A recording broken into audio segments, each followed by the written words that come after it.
Атом энергетикасын дамыту аса маңызды экономикалық және саяси мәселеге айналды. Атом электр станциясын салу қажет пе, жоқ па деген сауалға қатысты түрлі пікір бар екенін білесіздер. Қазақстан әлемдегі ең ірі уран өндіруші мемлекет. Ендеше өз жерімізде атом станциясын салуға әбден қақымыз бар.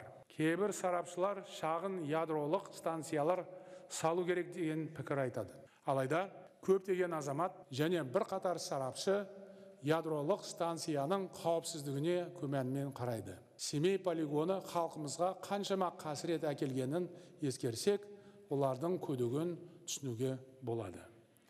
Сондықтан бұл мәселе бойынша қоғамдық тыңдауларды егжей-тегжейлі кең ауқымды талқылауларды жалғастыруымыз керек. Біз маңызды стратегиялық мәселелерге қатысты түпкі шешімді референдум арқылы қабылдауымыз қажет. Бұл 2019 жылы сайлау алдында менің халыққа берген уәдем. Атом электр станциясын салу немесе салмау мәселесі.